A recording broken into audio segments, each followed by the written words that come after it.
As the end of August approaches, change starts to sweep across the landscape. Seed heads outnumber leaves. The Rocky Mountain lupins have all but given up trying to flower. It not only feels like autumn, but to the cows, with their heads down in the forage, it must even taste like autumn.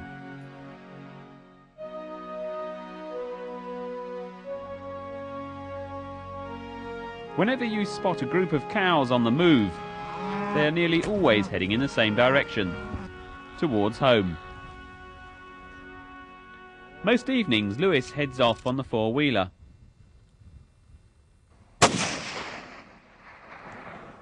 A well-placed echo from a couple of rifle shots can clear a draw of cattle far faster than 3 men, 3 horses and 3 dogs. Cattle come pouring down out of every gully and draw. But put the echo in the wrong place, and it could send the cattle scurrying back up the mountainsides.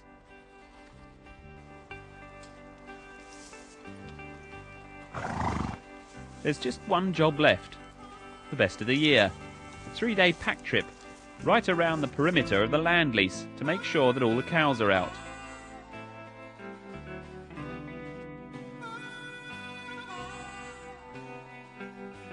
We have to check every piece of woodland, every valley, every draw, relying on the dogs to sniff out any missing cattle.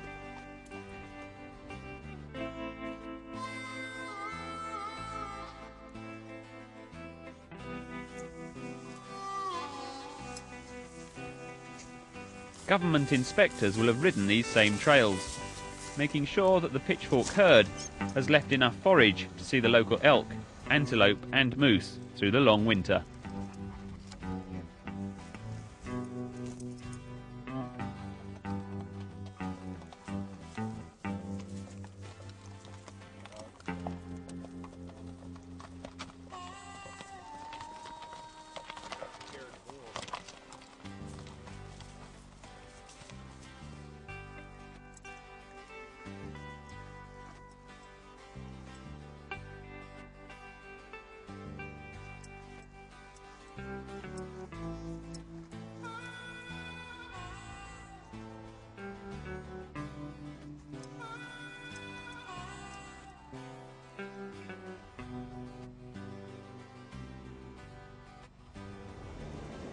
The only sign of the cattle is one solitary hoofprint in the ice by a stream where we camped. The facilities this far back in the mountains are rudimentary. Camp is a simple tent and an open fire. The food is both greasy and unhealthy. A perfect opportunity to try out an old cowboy recipe. It's called grease coffee. After cooking the bacon, pour water straight into the pan, on top of the bacon grease. Add the coffee grinds. And then you have to wait for it to boil. And finally, pour the bacon grease and coffee mixture all over the fire into a mug. And that is authentic cowboy coffee.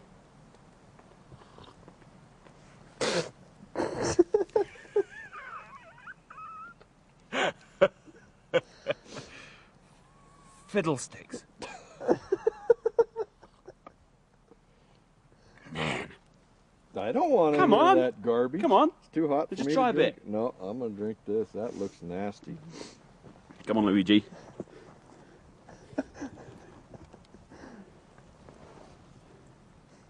I don't think so. Come on. Look at that. Try it. Drink some. Come on.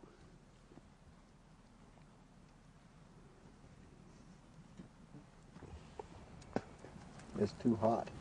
Unfortunately, that evening, both the horses and the weather were working on a nasty surprise.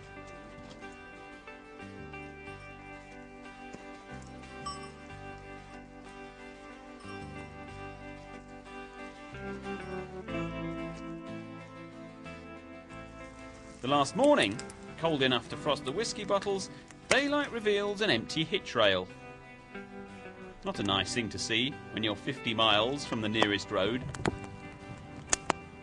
Now, Lewis, I wonder if you'd care to explain the circumstances under which we find ourselves this morning. We lost our horses, 2 of them. So you and I have to walk now. Would you like to apportion blame for this? No. Shit happens, I guess. Oh, man. How long do you think we're going to be standing here? Oh, I would bet 3 hours. Probably. Andy's gone to go and get... We've got 1 horse left, so Andy's gone off to try and find the other 2. And the deal is, if we hear a gunshot from the end of the valley... Yeah, we'll know he had to go down. In which case we'll be here all day. Still, we've got loads of Oreo cookies to eat. Andy will come back to find 2 extremely fat boys. Yeah.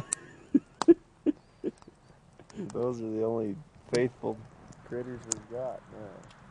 The only transport is 2 mules. And in the current jargon... And it was just 3 hours later that first the dogs, then the mules, told us that Andy was on his way back.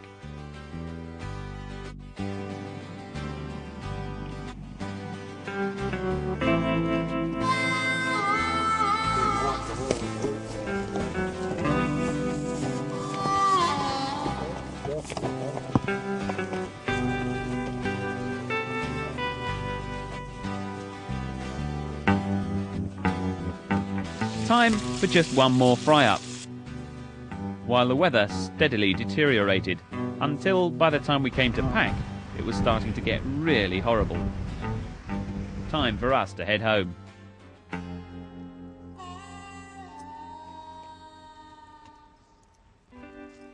Can I ask just one more question?